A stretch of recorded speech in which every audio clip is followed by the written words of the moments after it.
All righty, my friends. It is time for the grand finals. We have had 2.5 full days of some crazy, amazing FTL action, and we get to see, at least for this tournament and these runners, the two best that we have seen. Actually, one is the fastest, and one is the best farmer. So we get to see kind of a clash of styles here. Freddie, you ready for this? Yeah, that was my excited face I just gave a moment ago. I had a little popsicle, so it's kind of purple in there at the moment. But yes, I am excited, and yeah, looking forward to it. And we are happy to have Necrorebel joining us here. Are you ready to see these guys face off for this grand finale here?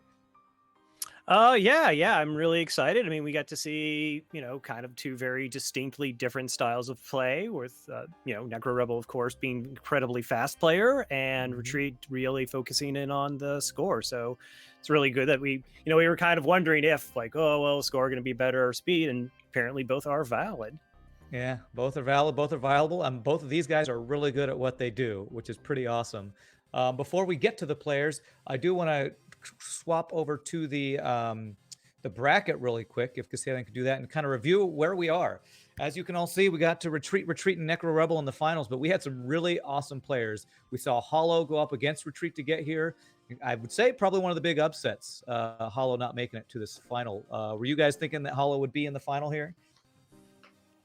Yeah, I mean, Hollow has the quick microing that you want to see, the no pause experience. But I mean, FTL, you never know when it has it out for you. I was a little surprised. I think the biggest surprising theme for me so far is just that taking your time and accumulating as much score as you can seems to be the winning strategy. So the players who are on the faster side of things have gone down one after the other, and we've seen it here. And yeah, maybe didn't prepare as well as we should have, or just didn't focus on the right strategy. But that's been the most surprising thing. And then Hollow, yeah, being a faster player, he was in that camp. Well, and Freddie, even though you did go down, you went down to one of the two grand finalists, so that's actually not too bad, I would say. Yeah, I put on a real good showing. I had one run. I did really well. Well, it's been awesome, and all of these players, thank you so much to every single one of them. I don't want to name all of them right there because we've had so many, but thank you so much for being a part of the tournament. Thank you to all of the people supporting. Thank you to all the viewers watching. And thank you especially to some of the extra casters we had, especially Gabo and Farb, who were not only players, they were amazing casters that kind of gave me and Freddie a break, but also just did an amazing job kind of bringing their knowledge and their kind of their personality to it. So if you want to, Kasalan, go back to the main screen, I do have an awesome announcement. Thank you so much. Thanks to some generosity from some awesome people, we actually have a larger prize pool. Initially, Pieboy had given some extra money to raise the prize pool, and just recently, Gabo threw in another $250 into the pot, so that these players are playing for even higher stakes. Wow, that is. I know, good. Just to convert now, the prize pool now is 380. That's, I think, Swiss francs. That's going to be 421.50 in US dollars, 347.13 in euros, I believe. And so the final split's going to be 240 Swiss francs to the winner and 110 to the loser. So both of these guys are going to come out here with some good winnings, I'd say. 421 freedom scrap. I like it.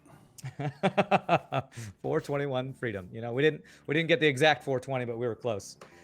And I will have to say, it is time. We've all been waiting for it. Let's introduce our players. Retreat, you are known as kind of the big score farming guru for this. Are you ready for this grand final, my friend? Yep. You got some big money on the line. Are you ready to continue with your same strategy, I'm going to assume?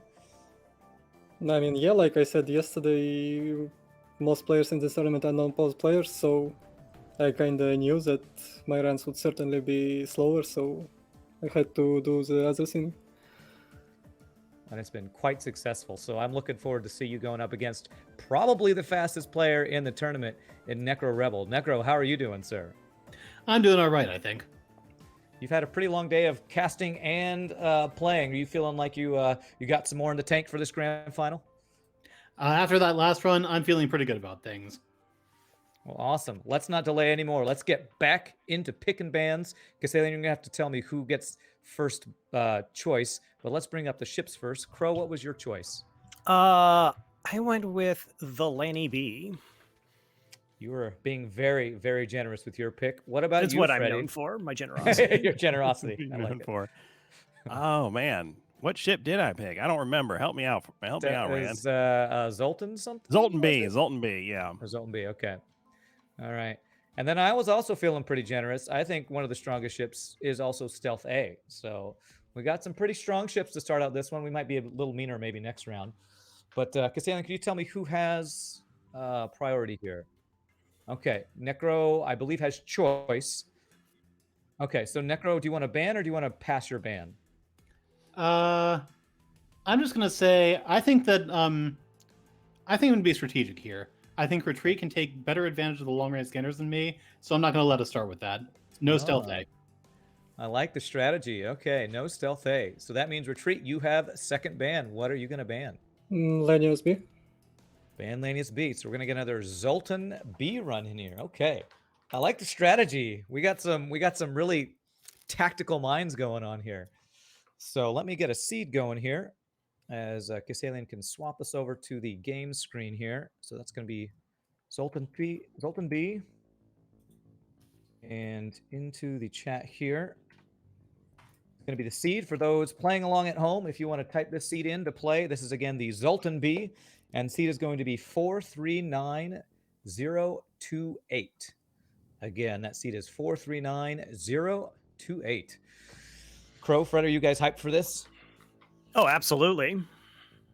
I am very curious to see how this is going to turn out. I was watching the previous runs on my couch, and yeah, looking forward to seeing some more high-level play. All righty. Retreat says, and Necrorebel needs more power. So, all right, Retreat, are you ready, sir? Yep. Necro, are you ready? I am. All right, first game of the grand finals in 3, 2, 1, go, my friends. All right, Zoltan B, the powerless and shieldless ship. What do you think of this one, Crow? Zoltan B it's an interesting ship. Most notable is the fact that it doesn't have shields, though it has a shield system, and like a lot of ships that have like that kind of lower than normal expectancy, like level 1 weapons, it's going to take a lot more scrap just to get up to that first bubble, which is 100.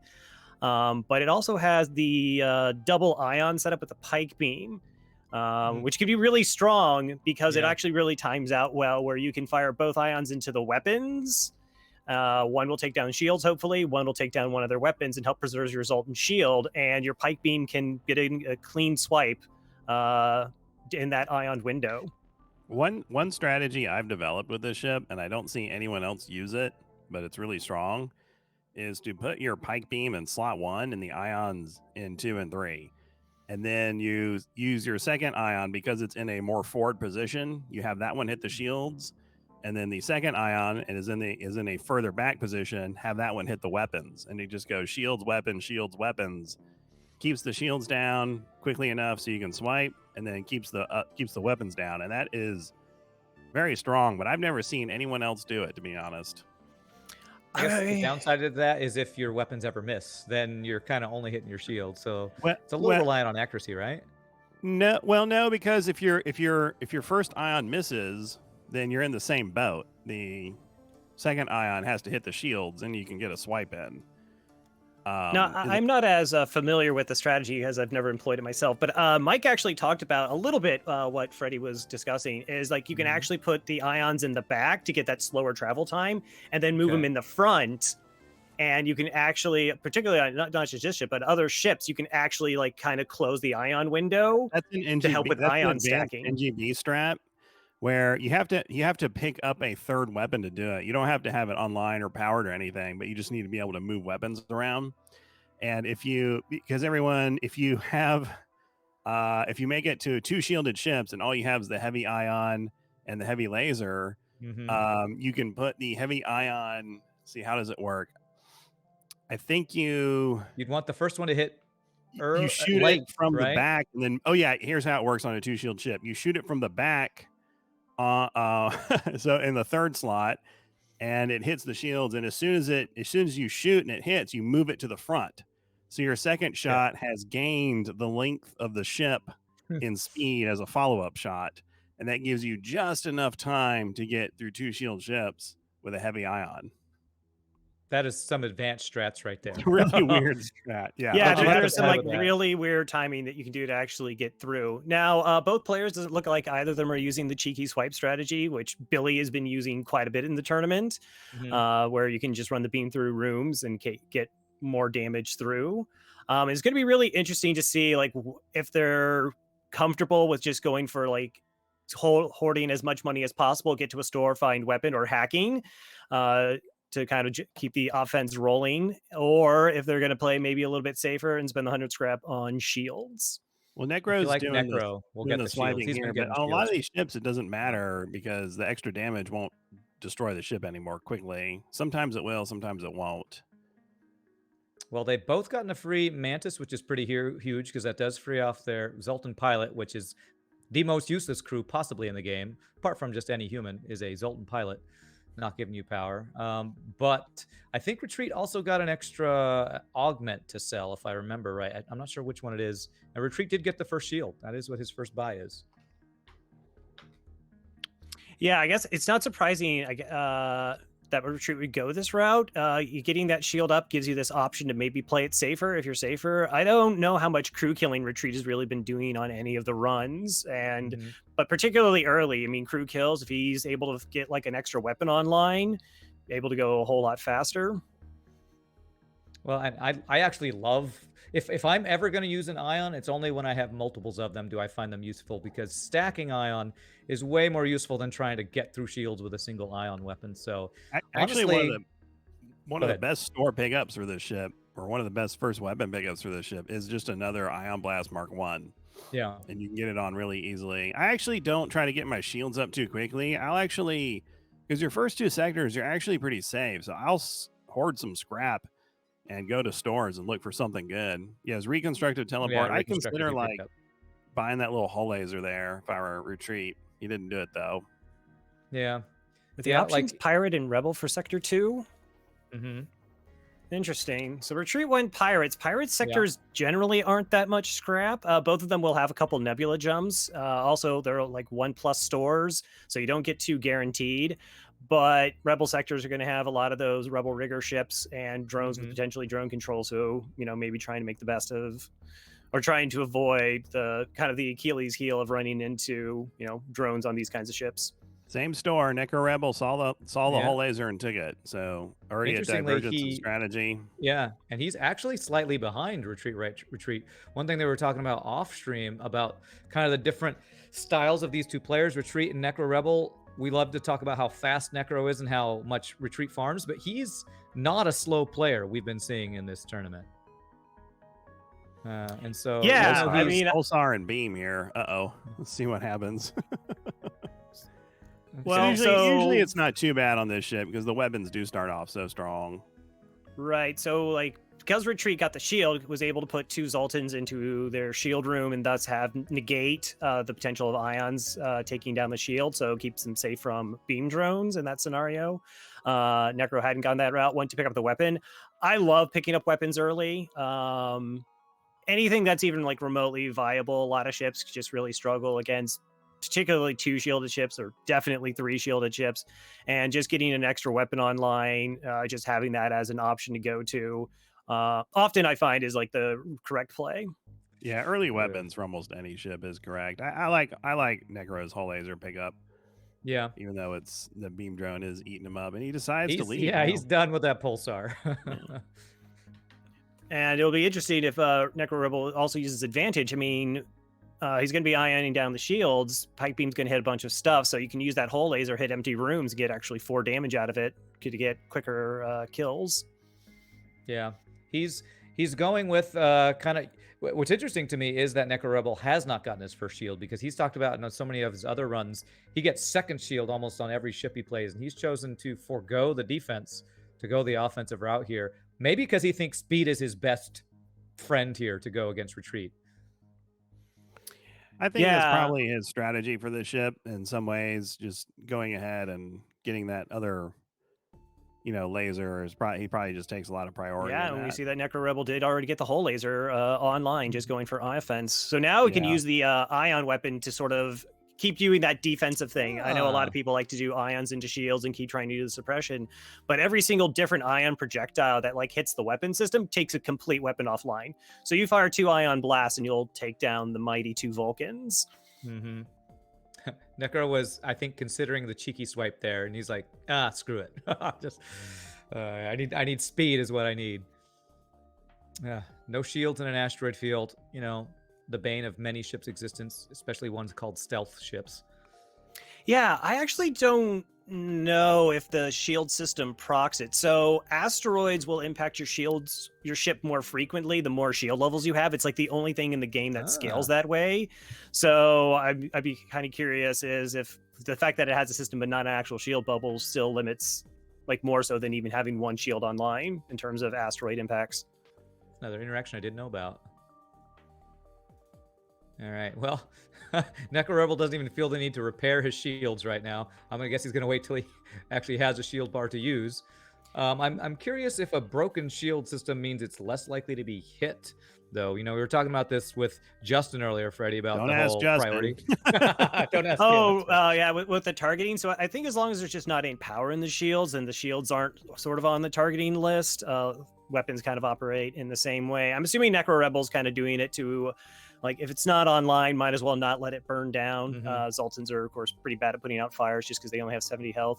We're also seeing them turn down a lot of surrender offers. I mean, we saw a fire beam. If in a normal run, you take that instantly. If you just get a free item, absolutely. I'm not going to take any damage, use up any resources or anything, and just run with it. But the item that you sell in store has no impact on the score whatsoever, and defeating the ship is worth 30 points. Yeah, I'm curious if fatigue will play a factor here, because Necrorebel has been playing. He just got done with 3 runs in a row, along with casting some. So he sounded really psyched and happy. So I think he'll be fine. But it's always something you got to consider. He's been playing for 4 or 5 hours today at least already. Yeah, he's got a heart of gold. I mean, he can. He's got heart. He can keep going. I think he streams for quite a while and will stream many runs in a row. So. He sounded fresh. I can definitely fit in a run in like 4 to 5 hours, so that's about normal. I feel. Yeah, 1 for you, 6 for Rebel. It's about sure. All right, Necrorebel doing the quick. I'm going to vent my entire ship to deal with 3 humans strategy. Yeah, so the venting on the ship is pretty interesting because you have this one airlock that goes to the door system, which is typically not what you want to vent. I mean, normally you're venting to either put out fires or to try and move crew, and you don't want to vent through your door system, particularly since it's not leveled up. You'll have no door manned bonus on this ship. I know Neozar is actually a bit of a fan of the layout. Really? Unlike, say, we just saw the Mantis A earlier, how hard it is to get anywhere on that ship. I mean, if you're running from like the teleporter to the weapons, even with Mantis, it takes forever to get there. But really, the ship is very compact. Everything's sort of just in that front room or in that hallway. So it's very easy to get from one place to the other.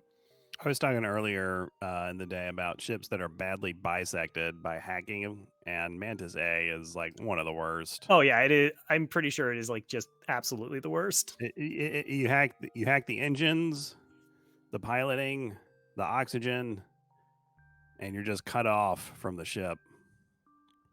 Well, I would say this ship suffers a little bit from what Mantis B suffers, of doors and O2 being right next to each other. So things can get out of hand if you get fires spreading and you don't have some crew who can actually deal with fires quickly. I will say it's not quite as bad because you don't just have Mantis to deal with it. But like you say, Crow, I don't know. I think Britnoth has talked crap about this door placement a couple times in my stream when playing the Zoltan B. That's so weird. I've never heard Britnoth complain about anything in FTL. It's just everything's so glowing. I would love to see you guys talk some more. Oh, we've conversed a time or two. I am not on his Kestrel C is better than the Kestrel B ideology there. I train there, yeah. He tried to convince me that at one time, and I said, "Oh, Britnoth, you could take a potato and fly it through space," and go, "Yeah, it's not so bad." That's great. All right, so we're in NG Homeworlds. Okay. So NG Homeworlds is just like another NG sector, except you get the Homeworlds quest, which isn't particularly great because the first jump for the quest isn't a fight, and then you'll have to accept a surrender offer unless you get a crew kill with another one of the fight to get to eventually the main objective. You'll also pick up another ship to kill along the way. But if you have like crew killing capabilities, then you know exactly where 3 fights are in the sector. And NG sectors don't have a lot of fights. Oh, Necro's being punished. For not having his upgraded shields right now. Ooh, boy.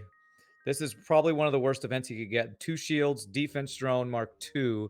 This is that special NG Homeworlds quest that's not the one you were talking about. Zoltan just popped too. Was this the virus event? Yeah, the NG bomber can be like pretty gross, and hard counters to ion builds is like the DD2. It's so bad, and just Necro's able to like shut down that kind of stuff. If he survives this, he's going to be in a bad shape. Oh, surviving. If he survives, this shit, no shields. He's got to. Oh man. Oh yeah, this is really rough. He's down to 7 health. He can't run because he's got no piloting. It's been ioned. Oh man, this is looking kind of disastrous for him right now. I don't know that there's a recover option here. His O2's down. Yeah, that O2 being down sealed it, I think. Yeah, he's trying, but oh man, 3 health down to 2, down to 1. This is probably the worst event he could have run into. NG Homeworld is supposed to be a safe place. Oh my gosh. Okay. That's sector. He's in sector 3, so we're past the point of reset opportunity right here, I believe, as well.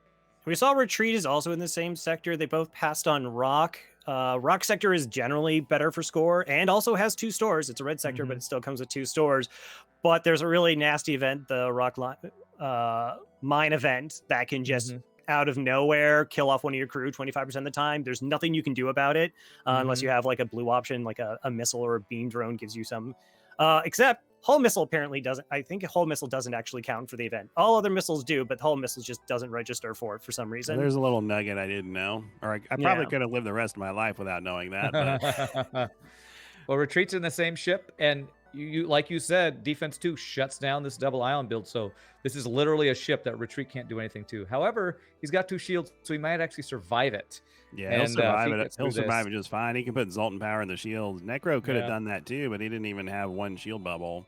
Yeah, so as long as Retreat just gets to the next sector, sector 4, then it's going to be game 1 for Retreat here. This is similar to what happened to Hollow earlier. He played greedy, didn't get the 2nd shield. I don't know if this is even greedier for Necro, but I don't think it's greedier. I kind of like the way Necro played it, but maybe because I play greedy too. But it is similar to what happened to Hollow. Yeah. Yeah, I was really interested in how like players would sort of adapt to the meta, where there would be like, I've been making this show constantly and will continue to do so, that like the Zoltan I has to be so confused because it's like, in the last month, I've seen more people actually try my quest than like the previous 5 years combined, because you don't want to miss out. It's like, well, I got to roll it. Maybe I lose a crew member, which normally you wouldn't. But hey, if you get a free item and you get 30 scrap, that's huge. Or a fight. It's good out of it. Yeah. Or a healing burst. I mean, that's like, wow. Oh my gosh, I can sell this as soon as possible, please, because this is I actually got healing burst from that event, and it saved me. I was actually able to do a repair in a nasty fight later. It was amazing. And then you could talk about that forever because it's the only time it ever saved you. Yes. I also once got it on the Mantis B, but I got to a store without any bombs and there was no crew. So I bought a missile just to have it there in case like I just needed to heal crew for repair. You play long enough, everything will save you at one point. A chain ion saved me one time. I took that event late in Sector 7. I was like, I don't have enough weapons to win. And there's that event in the Nebula where they're like, yeah, you can give us some money and we'll kind of give you a weapon. But half the time they just steal your money. Yeah. And he gave me a chain ion, and it actually was enough to win. It's unbelievable. Yeah, Retreat just did the fleet delay versus securing the cash. Again, that's going to net them more jumps, more opportunities for trying to increase score. I don't know if he's... if Retreat knew what was going on, he would just head to the beacon and he'd be done. Right, that's true. And it's not like neither of them can really look over and see, like, there's no image next to them. It was like, okay, they're looking down now at their phone. So apparently their run is over one way or the other. We do have a donation coming in from another amazing donation from Gabo for 206.22 scrap. He says, thanks again to everyone hosting and watching. Here's a contribution over to a great cause. It's for the kids. Gabo, you are amazing and super generous. Thank you for that donation and also the prize pool donation. We really do appreciate it, my Wow, friend. Gabo, that's amazing, dude. Great. Stop casting. trying to buy my love. It'll I'm never on to work, you, not on Crow. Gabo. I know what you're doing. But very kind of Goblin Juggler. Mine doesn't even cost that much. Freddie sees a cheap date, you know? Yeah, it's like box of popcorn and a movie ticket. Well, I know Just what I'm being getting cost you for efficient. Christmas. That's fine. That's something of value. Yeah, nothing gets the relationship going like being cost efficient. Well, when you're an FTL player, that's like true love. Oh, you play yeah. efficiently. Oh, I Yeah. love you. This is true. Retreat is coming up on hitting Sector 4, and when he does, I believe that's going to call it for round 1. If I will, Necro's I see Necro's death is now coming across the stream. We're getting a lot of Monka S. This does not look good. Defense God, that Stone is 2 a such- killer. Yeah, all that the is bad such news a is hitting difficult home event. And what's crazy is that's kind of a hard counter to this ship. That double ion. That's not what Necro had, but it's just such a strong ship to see. Yeah, he in had the Sector 2. with the high on. DD2s. It's like that thing where you get it on your ship, and the only thing most of the time when you get a defense drone is just like, I just want you to shoot missiles, which is what Defense Drone 1 does. It's like, I'm just going to shoot missiles for you. I know how much you hate them, Rand. But yeah, the DD2, because you find it's like inconsistent or whatever, and then you're trying to fire shots and you're doing your typical, I want to chain like my ion to hit first and then my hull damaging weapon hit second. And the DD2 is like, yeah, I can do this all day and just keep shooting down every single volley. Yeah. Defense Drone 2 is very strong for the Rebel fleet, but not for you. All right, he takes Rebel, and I believe that should be Kassalian. Can you let me know if this is official? That is officially he has won this round, correct? Okay. Okay, so it looks like with Retreat hitting this sector, we are going to take a short break. Retreat, that is the second time today he's gotten a win with our other players just either being greedy or having the bad RNG. So congrats to Retreat on the first win. We're going to take a short, quick break to set up for the next round and chat over this. And we will be back in just a bit, my friends.